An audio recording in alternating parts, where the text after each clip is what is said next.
HBCU band alumni throughout the world. HBCU band alumni who are doing great things in their careers, businesses, and communities nationally and internationally.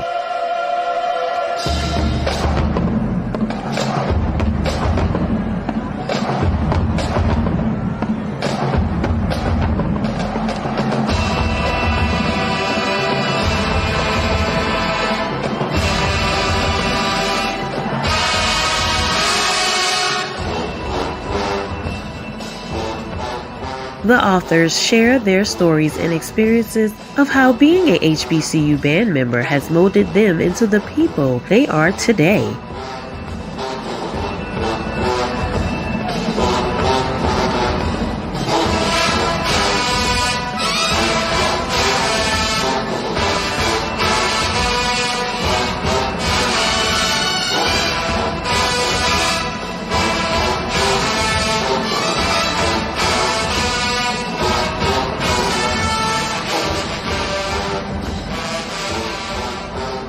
Purchase your copy today and support the HBCU Experience, the HBCU Band Alumni Edition at Amazon.com.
Hello, and welcome to another edition of the Black Teckies podcast, sponsored by the HBCU Digital Network. I am your host, Herbert Seward, and we are back for the second time today with the fourth installment of the five-part series, Spotlight Series for TBT. This is not our normal tech-oriented format, but we do have a techie online to really to spotlight as it relates to the topic that we're talking about. Without any further ado, this is in regards to the second edition of the HBCU Experience, HBCU Band Edition book project. I was a contributing author on the first project, and I am talking to a contributing author on the second edition of the project. Without further ado, Mr. Torey Searcy. How's it going? Now, Torey is an alumni of North Carolina A&T State University. He's also alumni member of the Blue and Gold Marching Machine. And he is one of I like to consider the fifth quarter all-stars. Folks that that were kind of, a part of that message board community in the very beginning of this kind of pioneering new movement of HBCU band culture on social media. So I'm pretty excited to see, what his story is, what his story contribution for this edition of the HBCU Experience Book Project is going to be. Torey, how did you come about being part of the project? Well, several months ago, Dr. Little and Dr. Walker, they reached out to me and mentioned that the second edition was coming up and they were looking for contributing authors. And of course, they hand selected everyone. Of course, they felt that I had a story to tell, of course, being a part of the Blue and Gold March Machine at North Carolina A&T State University, and being on the staff, of course, for a stretch. And, I couldn't pass up the opportunity. It's an amazing opportunity to tell stories that many of us, everyone has a story, but they're all different. They're all unique. And, it's an opportunity to share mine.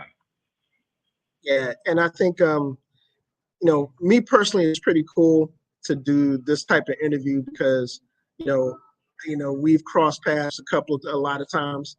We have really good friends, mutual friends in common, namely one, Dr. Christy Walker, Right. who was kind of, hitting me up on text messages, making sure that I was on time for this interview. So I really appreciate that, Christy. Thank you. And I think, we've also really, again, the last interview had a good tone of intersectionality to it in terms of how our stories really kind of come together in a lot of ways, no matter where you're from, what band program you're with. There are a lot of similar tracks to some of the stories that we tell in terms of, the camaraderie and the esprit de corps that we normally experience, in HBCU marching bands, and how, those experiences translate to the world in your careers outside of school. So one of the things that I wanted to really get our audience to really kind of dig into was, your accomplishments, man. And I'm like looking at the bio that Ashley sent us, and dude, I can't read all of this off in a single sitting of the interview. So, I'm going to let you summarize, what your experience with the Blue and Gold Marching Machine, Dr. Hodge, and those experiences with your peers, how that's translated to your career. Okay. So for one thing, of course I was a member of the Blue and Gold Marching Machine, but then I was also a music education major and I was a tuba major. So then Dr. Hodge not only was my band director, but he was also my advisor, which made life interesting in school, of course. But one of the important lessons, we were in the band, but there are always lessons that are being learned that aren't a part of the syllabus, that aren't necessarily intentionally taught, but you pick them up anyway. And it was just, belief. And if it's something that if you want to do it, just do it. Go out and do it. Don't get caught up in, well, how's this going to happen? Just start. And just do that. Of course, I was a section leader of the tuba section. Then once I left the band, I became an arranger for the band. After my stint with the band, I got into photography, and I've done that for several years. I don't do as much of it now, but I've shot portraits, shot some weddings here and there. Don't really like shooting weddings, but I've done that. Shot some fashion. Got to shoot in Rome and Paris. That was fun.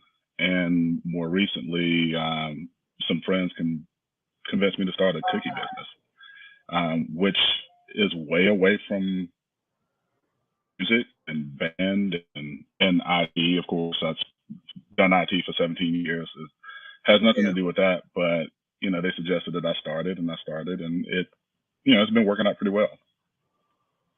Well, the IT part of that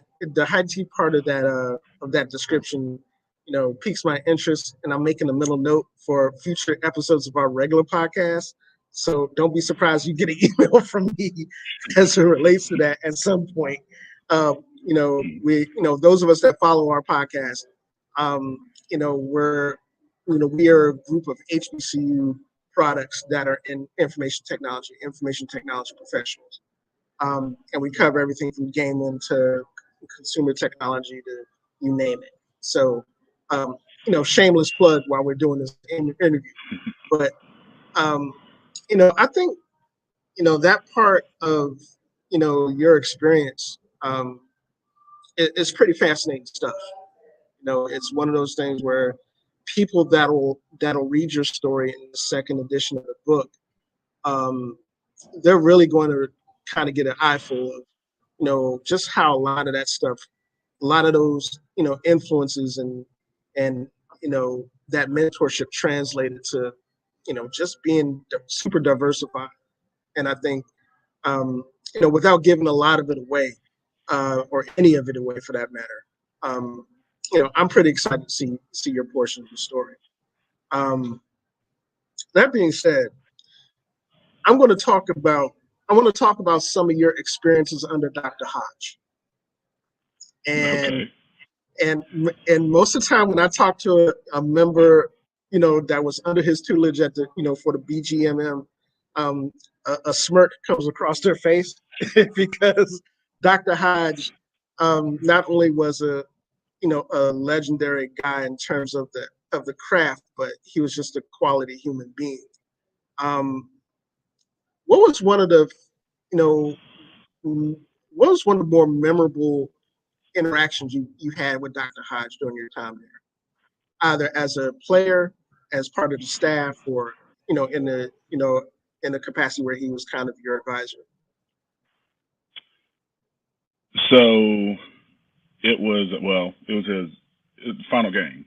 Final game as director of bands. I was on the staff that year, but then I was also in between jobs. So I went in, I re-enrolled in school, and I actually decided I wanted to march because, well, why not take one last go into battle one more time with the general, So we were at the last game. It was South Carolina State versus A&T. It was in Atlanta, in the Georgia Dome, and it was after halftime. I won't say what I think about how it turned out, but I thought we did pretty well. But I was never one to just get up and go anywhere during the third quarter, so I was just kind of sitting in the stands watching the game. And he has his whole family there. Everyone is kind of celebrating. Did a really good show for his last performance as director band. And he came up to where I was sitting, and to come to me, and he wanted to say, he wanted to thank me for everything that I've done, and kind of said couldn't have done it without all of the help that I've helped give him, along with all the other people that have been involved in the program while he was band director. And it kind of stuck with me because I didn't really know how to respond to that, because I was actually looking at it the other way around. I was actually more appreciative of the opportunity that I had to be there, not really thinking that, oh, well, I contributed, but that was what I was supposed to do for being afforded the opportunity to be there. It was just, I wasn't really sure how to respond to that. I appreciated it, of course, but I had lots of appreciation for him just allowing me to be there, to actually be a part of something special, So, but he was always appreciative of everything that everyone did, and he just wanted everyone to do their best and to, and he had fun. No one wanted to be there more than him. He was the most excited person in the band room all the time. That makes a lot of sense. I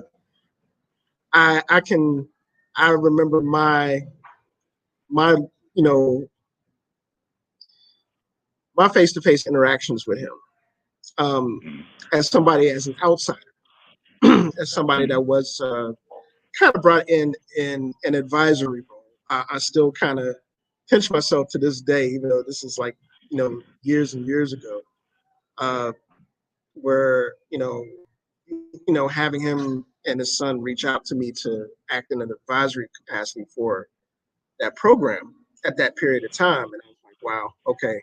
The first thing that kind of came to mind dealing with him is like, okay, I really have to be on my P's and Q's. I cannot screw up because he sees through everything.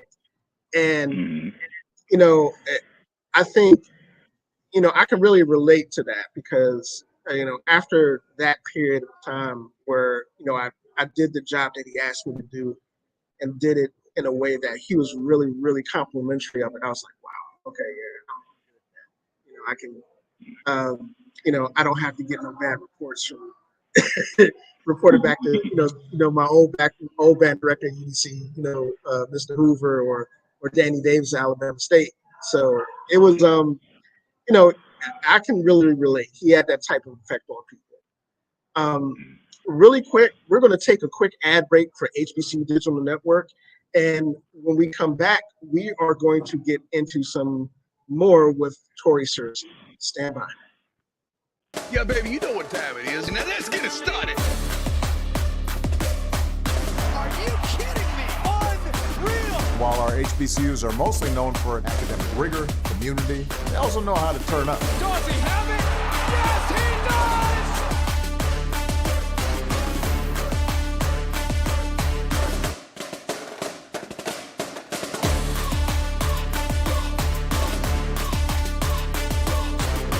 And that might be the knockout punch.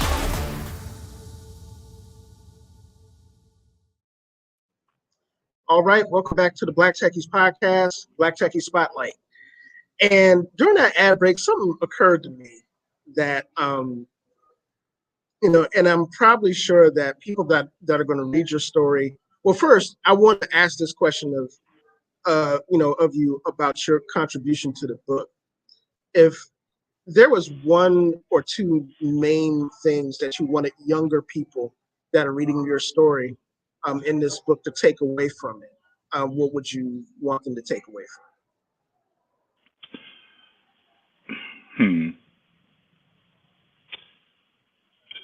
To enjoy the ride.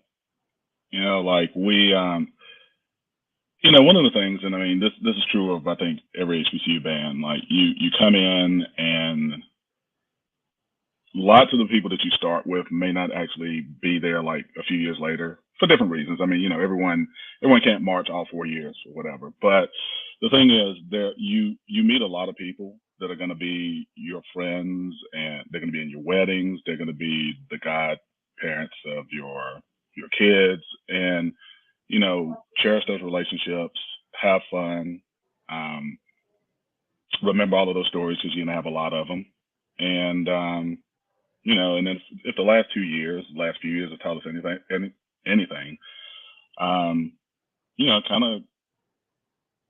kind of be mindful of just maintaining those relationships, keeping up with people, because you never know what's going to happen. Yeah, I can dig that. Now,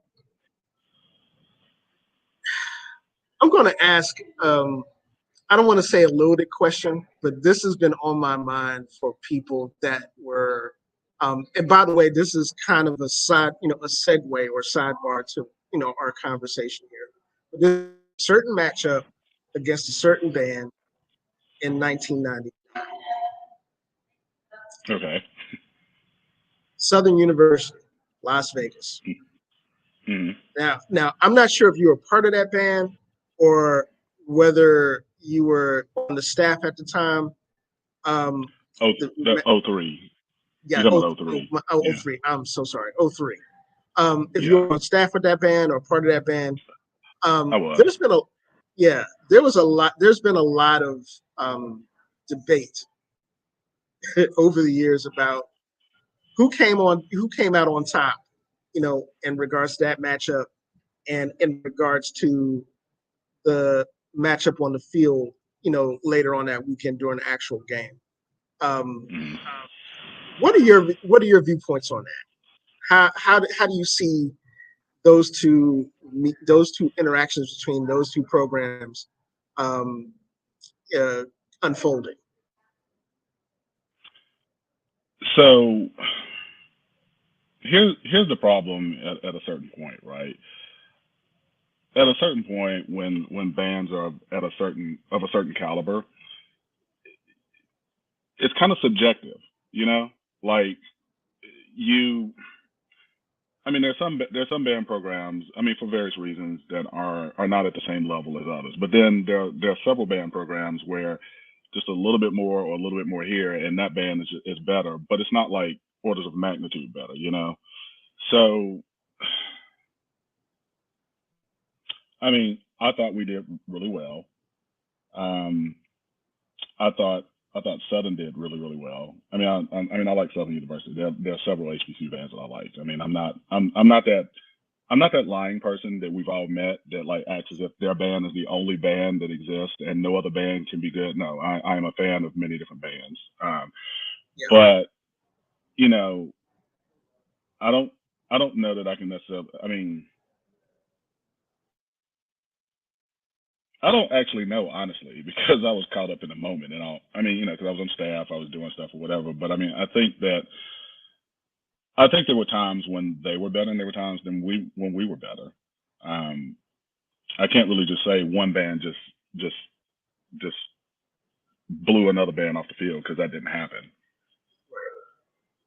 Okay, I mean that I think there's a lot to be said for first person commentary on things that history's kind of subjected us to just video perspective, and it's always cool to be able to get that type of perspective from people that were actually there and part of the matchup and aren't wearing rose-colored shades, so to speak.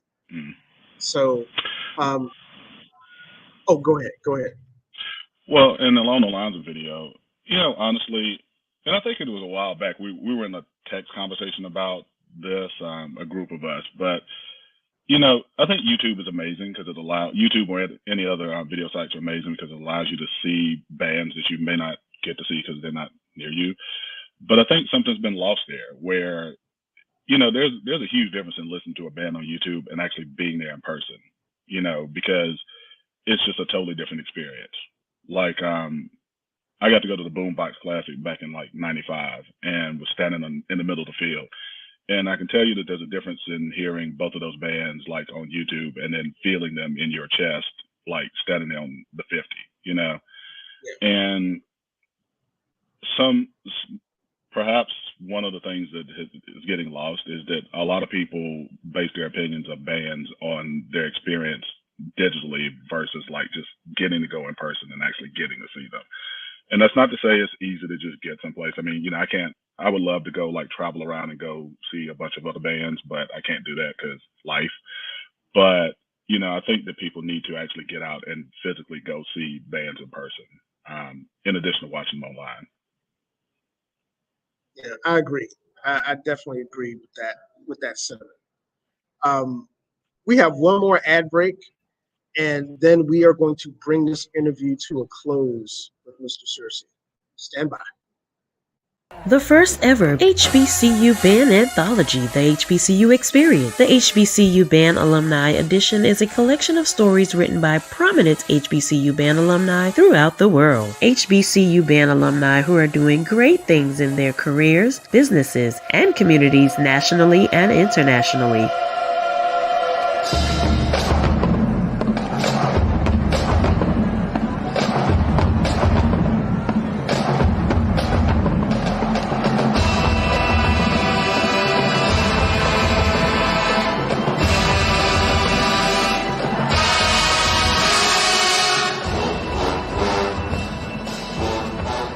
The authors share their stories and experiences of how being a HBCU band member has molded them into the people they are today.